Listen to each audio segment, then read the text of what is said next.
게임 속 해킹 이야기인데요.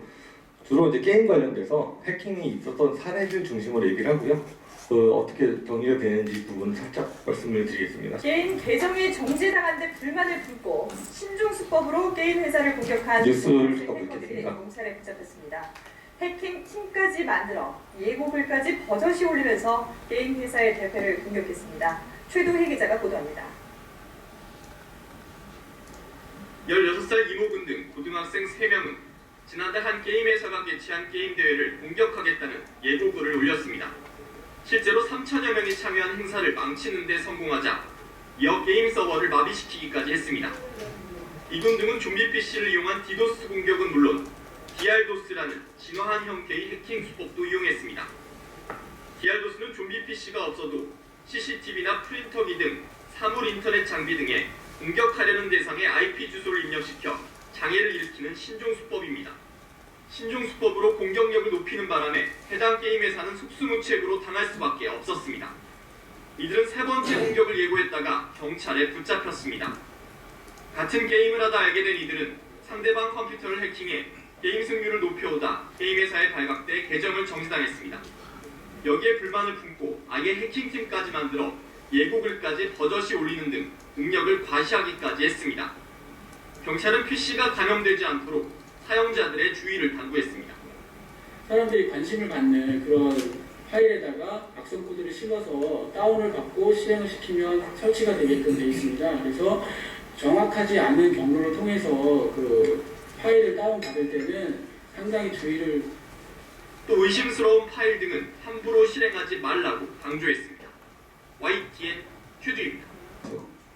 분명히 걔네들이 잘못해서 정지시켰는데 걔네들이 또 역으로 공격을 많이 하고 있습니다. 하나 더 볼까요? 자신의 계정을 영구 정지시켰다는 이유로 게임 회사에 디도스 공격을 가한 중학교 2학년 등 10대들의 이건 또 중학생입니다. 이들은 악성 프로그램으로 이른바 좀비 PC를 만들어 돈을 챙기기도 했습니다. 이동훈 기자입니다. 경북 김천의 한 아파트. 경찰이 곧장 작은 방으로 들어가 컴퓨터를 압수수색합니다. 이 집에 사는 중학교 2학년 A군이 게임 회사를 상대로 디도스 공격을 한 겁니다. A군은 지난 6월부터 18살 B군과 함께 3차례 공격했고 그때마다 게임 회사 서버는 멈췄습니다. 다른 계정을 해킹한 사실이 드러나 계정이 정지당하자 게임 회사의 운영이 마음에 들지 않았다는 이유로 공격한 겁니다. 점점점 어려집니다. 해킹 애들 하는 애들이 제일 먼저 시작하는 게 국민학교 때, 요즘 초등학교 때 처음 접하게 돼요. 보통 사고 치는 애들이 10대들입니다. 10대들인데 경찰서에서 이런 사람들은 잡아서 구속을 못 시켜요. 그냥 훈방밖에 안 됩니다. 소년원에 보내지도 못하고 이런 사건 가지고는. 그래서 10대들이 그 손방망이 처벌 때문에 많이들 합니다. 그리고 워낙 그 툴들이 노출된 게 많잖아요. 오픈된 해킹 툴 이용해서 사는 게 많아가지고 그 10대들도 많이 접목을 하고 있어요. 게임 해킹을 왜 할까요? 게임 해킹을 왜 할까요? 게임 해킹은 마인맵을 만들기 위해서 합니다. 마인맵을 하기 위해서. 근데 게임 할 때 보면 그 개발자들이 가끔 그 핵을 뭐 놓은 거 있잖아요. 뭐 컨트롤 K를 누르면 그러면 내가 종이처럼 얇아져가지고 총 안에 안 맞게 된다든지 컨트롤 Z를 누르면 그냥 그 스테이지가 클리어돼서 다음 스테이지 넘어가게 한다든지 그런 것도 몰래 숨겨놓은 걸 또 찾아내요 애들이. 누가 할까? 초딩 때부터 합니다. 초딩 때, 중딩 때는요 특히 고등학교 1학년 때까지는 자기가 잘못하고 있는 걸 몰라요. 해킹 자체가 큰 문제인지 몰라요. 애들이 이렇게 많이 보던 모습이죠. 핸드폰에 게임에 푹 빠져가지고 나오지 못하고 있죠. 게임 이용 추이를 잠깐 보시면요. 조금 내려갔어요. 게임 옛날보다 더 활발화되지 않고 조금씩 내려갔다고 합니다. 근데 보시면 그 모바일 게임은 90% 굉장히 좀 더 늘었고 PC 게임도 좀 더 늘었습니다. 사건 사례 하나 볼게요. 이건 해킹 사례는 아닌데 아시죠 뭔지? 버블 파이터인데 여기서 그 디렉터 계정을 슬러시 SP 노티스라고 해야 되는데 세미콜론 SP 노티스라고 해가지고 저기다 그 오픈이 돼버린 겁니다. 그래가지고 막 공격을 해요 애들이. 그 전체한테 전부 다 그 노티스 안내 메시지 보내는 거를 다 보내게 된 거죠. 그래서 전체 상전한테 다 이렇게 해가지고 뭐 욕하고 막 이렇게 쭉 올리게 됩니다. 그래서 결국엔 서버가 문을 닫죠. 몇 시간 동안 점검을 하기 위해서 문을 닫아버립니다. 이런 사건이 굉장히 많이 있더라고요. 또 하나 볼까요? 행복의 나라가 이런 게 있었다고 하더라고요. 여기에 뭐 꾸미기 해서 예쁘게 꾸미기 있는데 2014년도에 다시 이게 나타나는데 여기서 예쁘게 막 꾸미다가 얘가 자살을 하는 거래요. 근데 자기가 보통 예쁘게 꾸미다가 죽을 일은 없잖아요. 근데 여기서 그런 거 자살을 해요. 그래서 그 특이한 짓을 하는 애들이 가끔 있잖아요. 자살해서 다시 부활을 했더니 여기 엘레니아에서 부활을 합니다. 근데 여기는 모든 권한을 다 컨트롤할 수 있는 그런 계정에 들어가게 되는 거죠. 그때부터 슈퍼히어로처럼 그 모든 권한을 주고받고 하는 걸 다 하게 됩니다. 실제로 옛날에 그 하이스트하고 포항공대하고 해킹팀이 서로 붙어서 전쟁을 한 적이 있어요. 그때 2차전까지 했을 때 서로 고소고발하고 서로 서버를 다 날리고 했을 때 교수님들이 중재를 서가지고 화해를 했습니다. 그때 카이스트 해킹 팀장인가 그 동아리 회장이 와서 하는 얘기가 선스팍 세션에서 마우스를 왼쪽으로 3바퀴 반 돌리고 마우스와 키보드를 뽑으세요. 그러면 슈퍼유저 권한을 취득합니다. 어떻게 2바퀴도 아니고 3바퀴 반까지 돌려서 했다는 것 자체는 그렇게 이상한 짓을 하는 사람들이 굉장히 많은 거예요. 그래서 마우스하고 키보드를 다 뽑아서 슈퍼유저 권한을 취득할 수 있다는 것까지 보여주더라고요. 저 띵 나왔네? 바람의 나라. 바람의 나라도 굉장히 유명하다고 하더라고요. 전 게임을 잘 안 해서 모르겠는데 1차 유출은 관리자 봉천동이라는 그 관리자 아이디가 유출됐어요. 그 패스워드까지. 그래가지고 초보자가 만렙으로 계속 증가합니다. 그래서 이 봉천동이라는 사람을 자기 방에 끌어들여가지고 막 달라 그러고 서로 모여서 이렇게 했다고 하더라고요. 막 좋아요 하면서 이렇게 쭉 자기한테 에너지 주세요.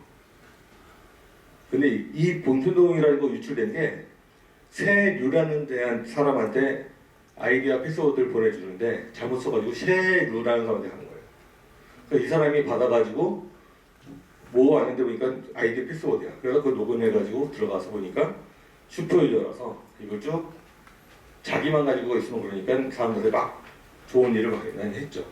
게임의 입장에서는 굉장히 안 좋은 일이지만. 근데 바람의 나라는 이거 말고 또 그 잘못해서 유출되는 사건이 있습니다. 2016년도에 비밀번호가 QKFKA라고 저 뭔지 아세요? 키보드 치면 바람이 바람. 패스워드를 이렇게 놨대요. 그래서 누가 진짜 쳐봤는데 바람 쳤더니 들어간 거예요. 그래가지고 유출돼가지고 또 이슈가 있었다고 합니다. 해킹 툴 중에 보면은 메모리 해킹을 할 때 많이 쓰는 게 있죠. 그 치팅 엔진이요. 무료입니다. 솔직히 이거는 나쁜 툴, 해킹 툴이 아니라 테스트하기 위해서 해주는 툴인데 이 사이트에서 무료로 다운받아서 받아서 할 수 있습니다. 이걸 가지고 진짜 해킹하는 걸 잠깐 볼까요?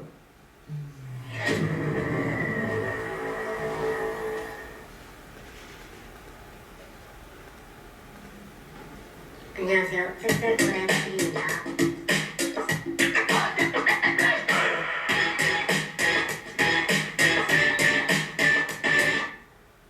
소리를 좀 줄이겠습니다. 그 지뢰찾기에 있는 몇 번째 찾는지를 해서 메모리를 돌려주는 거예요. 메모리 아드레스 찾아가지고 값을 정해버립니다.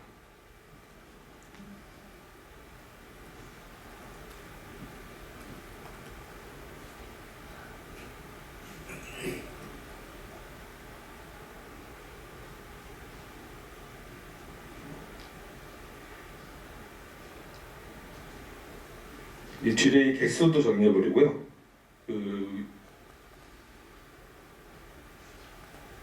네 번에 무조건 터져라라고 한 거예요.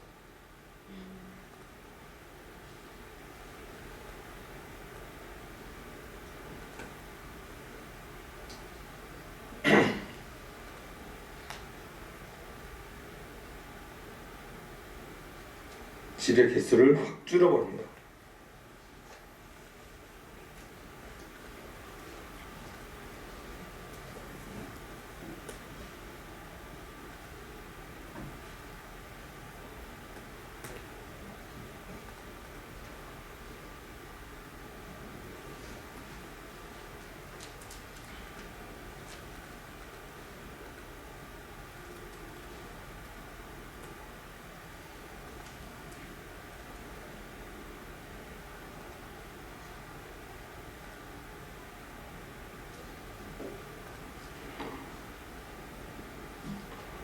가운데 보시면 한 번 눌렀는데 지뢰가 2개밖에 안 남았죠. 그래서 그 넓은 데서 지뢰가 2개밖에 안 되기 때문에 바로 스테이지가 클리어가 될 수 있죠.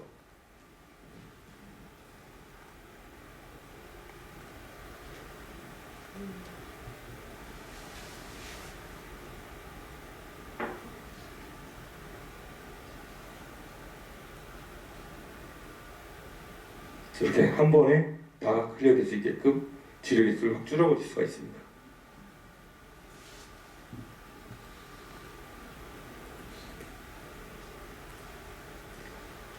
이런 식으로 메모리 해킹을 해가지고 칠티 엔진 통해서 메모리에 있는 값들을 직접 바꿔버리면 굉장히 쉽게 여러분 해킹할 수가 있어요. 치열해진 스마트폰 게임 시장에서 각 업체들은 많은 시간과 비용을 들여 게임들을 출시를 하고 있습니다. 하지만 이렇게 공을 들인 게임이 출시와 동시에 해커들의 공격에 무방비로 노출이 되고 있고, 이런 해킹 방법들이 커뮤니티 상에서 공유가 되면서 많은 스마트폰 게임 업체들이 피해를 보고 있습니다.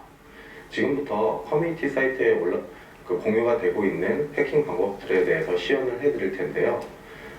저희가 직접 해킹을 하게 되면 문제의 소지가 있기 때문에 기존에 유튜브에 올라와 있는 해킹 영상을 통하여 간략하게 설명드리도록 하겠습니다. 지금 보시는 영상은 해외 유명 모바일 게임을 메모리 해킹 툴로 이용하여 게임 내 아이템의 수치를 조작하는 메모리 해킹과 관련된 영상입니다. 해킹 툴로 게임 내 변경하고자 하는 아이템의 현재 값을 입력한 후에 해당 아이템의 수치를 변경하게 됩니다. 보시는 바와 같이 상점에서 그 아이템의 구매와 소비를 통하여 수치를 변경하게 됩니다.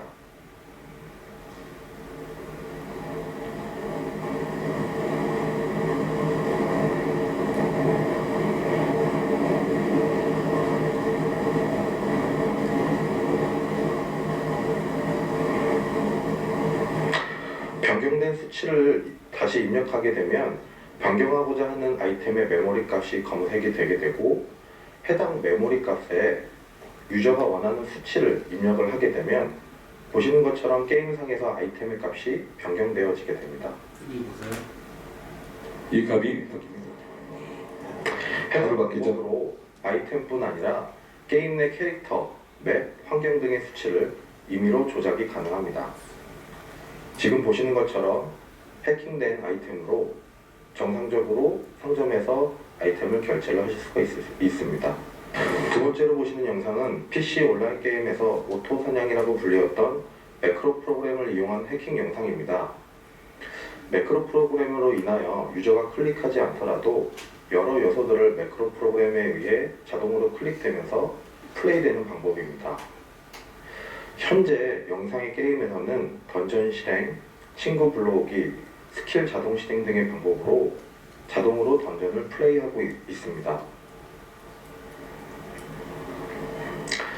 지금 던전이 플레이가 되면 아래에 스킬 4개가 자동으로 클릭이 되면서 플레이하고 있는 화면입니다. 최근 RPG류의 게임들이 성행하면서 많이 사용되고 있는 해킹 방법 중에 하나입니다. 또한 추가적으로 앱 위변조라고 하는 해킹 방법은 해당 앱의 소스를 변조하여 리패키징하는 방법으로 앞서 설명드린 방법과 현재 보여지는 해킹 방법들의 효과를 모두 볼 수 있는 방법입니다. 앱 미변조 해킹 방법은 고급 기술이긴 하지만 해당 앱이 커뮤니티 등을 통하여 확산되면 루팅되어 있지 않는 유저들도 미변조 앱을 쉽게 다운받아 플레이할 수 있는 방법으로 파급 효과가 가장 커서 제일 문제가 되고 있는 해킹 방법 중에 하나입니다. 저 다이아몬드 하나 때문에 저 하나 받으려고 엄청 노력을 했었는데 그 해킹을 통해 가지고 99만 개를 한꺼번에 받죠. 그러면 거의 무적이 돼가지고 바로바로 뭐든지 건설도 할 수 있고 공격도 할 수 있는 그런 체제입니다.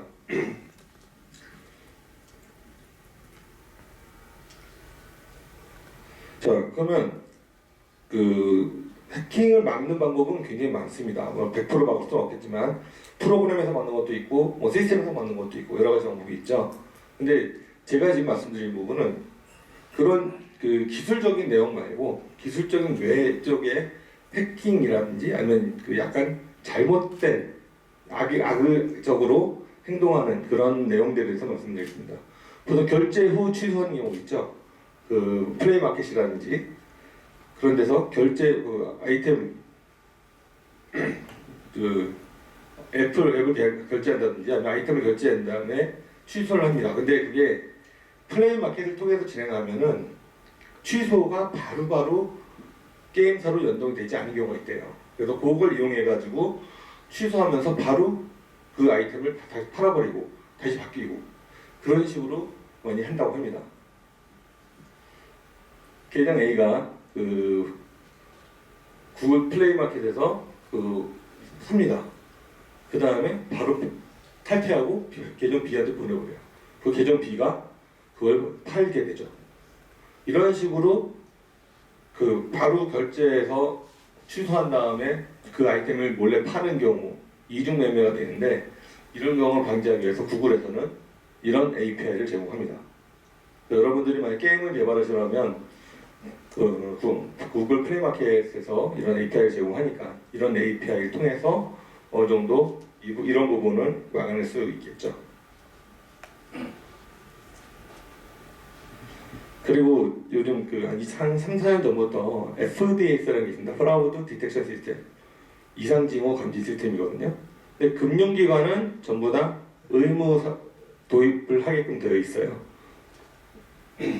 근데 게임 쪽에서도 FDS를 도입하면 좋겠는데 참 어렵습니다.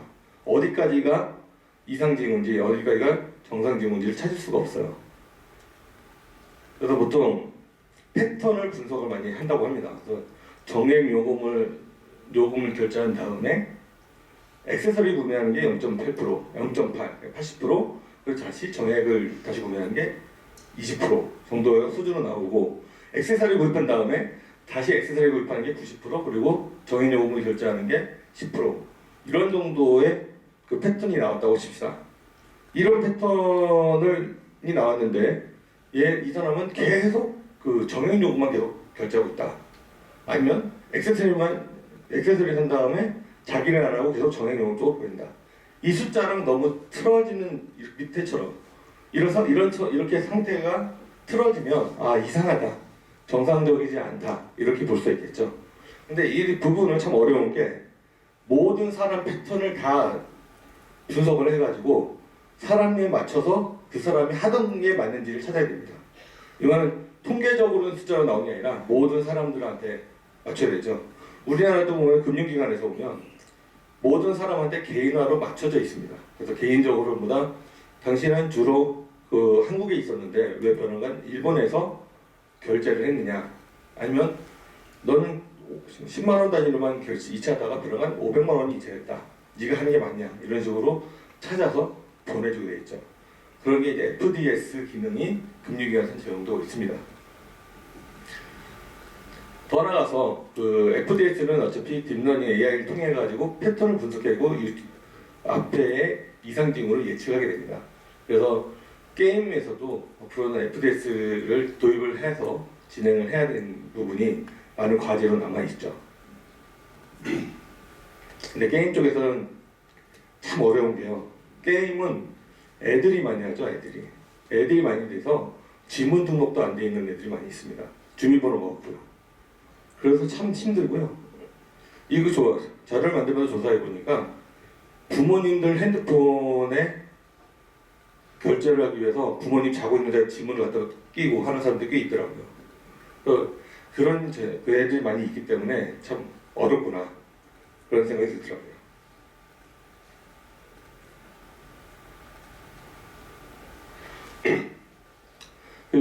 아까 쭉 영상 보셨지만 해킹, 또 메모리 해킹 쪽에서 게임 쪽은 대부분이 메모리 해킹 쪽에서 많이 들어갑니다. 그 아이디 해킹 정도는 그 서버를 해킹하든지 해서 게임 그 아이디 해킹 많이 하겠지만 메모리 해킹을 통해서 실제로 게임 자체에 만렙을 바로 올릴 수 있는 그런 일들을 많이 하기 때문에 여러분들이 게임 개발하시는 분들이 계시고 운영하시는 분들이 계시겠지만 그 메모리라든지 이런 쪽 관리를 할 때 굉장히 조심하셔야겠다 이렇게 볼 수 있겠습니다.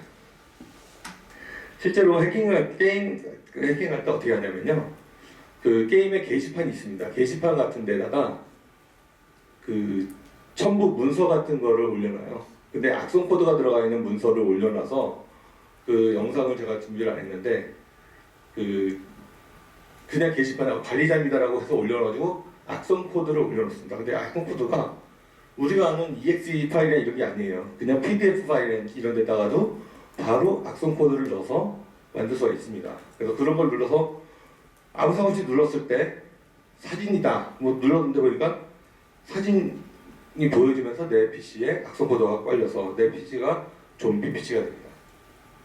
그래서 저희 공무원들한테 강의할 때 보면 그런 얘기를 하죠.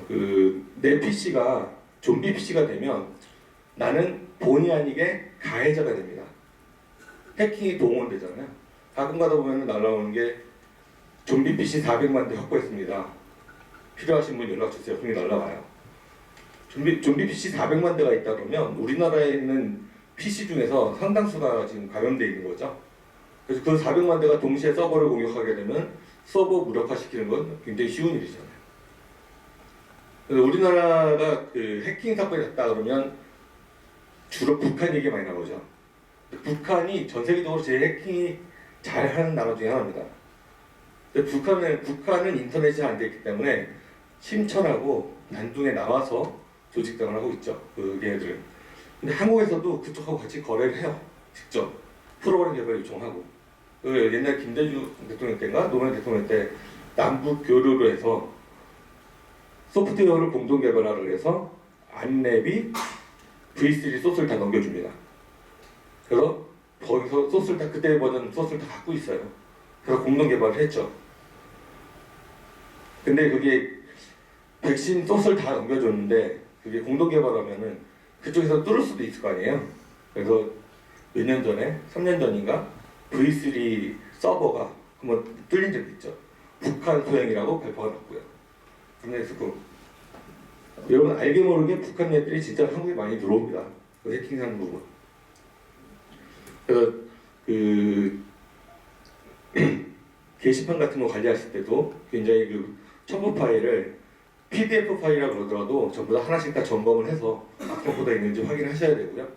그리고 그 시스템적으로 메모리 해킹이라든지 이런 쪽은 굉장히 조심해야 되고 아까 바람의 나라에서 패스워드를 바람이라고 친 것처럼 그런 관리자들이 실수하지 않고 잘 운영을 하셔야지 괜찮을 것 같습니다. 그 FDS 관련돼 가지고는요.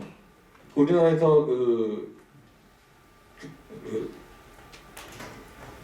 금감원에서 지침이 많이 나와 있고요. 그 딥러닝 하는 데서도 많이 제공되고 있으니까 확인하시면 많이 좋은 내용도 많이 있습니다. 게임 개발하시는 분.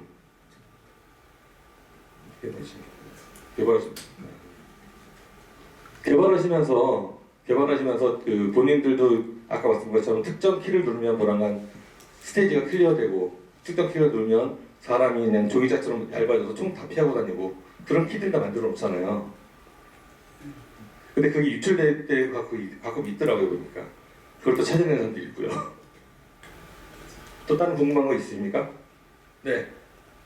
그 게임 자체에 대한 보안은 아니고 제가 블록체인 행사에 저번 주 갔었는데 네. 아이템의 보안, 그러니까 아이템이 어디서 나왔고 뭐 거래 같은 걸 용이하게 하기 위해서 블록체인 기술을 접목해가지고 요즘에 한다고 들었는데 그게 그렇게 보안적인 면에서 확실하게 메리트가 있을지 잘 몰라서 그거에 대해서 여쭤보고 싶은데요. 네. 블록체인은 정확히 얘기하면 보안 기술은 아니죠. 네. 블록체인은 무결성을 보장해주는 기술이고요. 여러분들 여기 계신 분이 이분이 착하신 분이에요. 이분이 착하신 분인 걸 여러분들 다 알고 계십니다. 근데 이 많은 사람들이 다 알고 있는 내용을 이 사람 나쁜 사람이라고 내가 한 명 한 명 가서 다 설득을 해서 나쁜 사람이라고 했어요. 근데 짧은 시간에 이걸 다 많은 사람들을 다 나쁜 사람으로 인식하게끔 바꾸지 못하잖아요.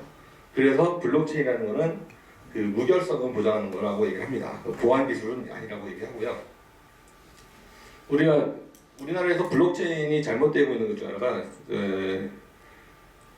등기소가 이 L타워는 A 거다라고 정해져 있는데 그 등기소가 인정이잖아요. 근데 모두가 다 알아요. 이거 L타워는 A 거야. 저 차는 누구 거야. 다 알아요. 그러면은 굳이 등기소가 필요 없죠. 시골 가면은 저 땅은 누구 거고 저 땅은 누구 거고 다 알고 있기 때문에 꼭 등기소가 필요 없습니다. 그런 식으로 등기소가 블록체인 도입한다고 해요. 나라의 국제 과적으로. 그러면 등기소가 하나의 노드로 들어가야지 전체 서버로서 중앙으로서 관리를 하면 안 되잖아요.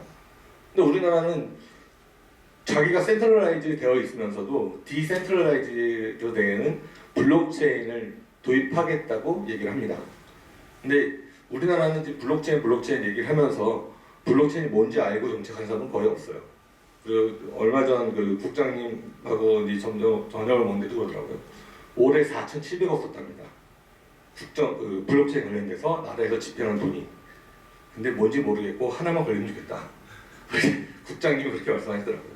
그래서 아이템 거래도요.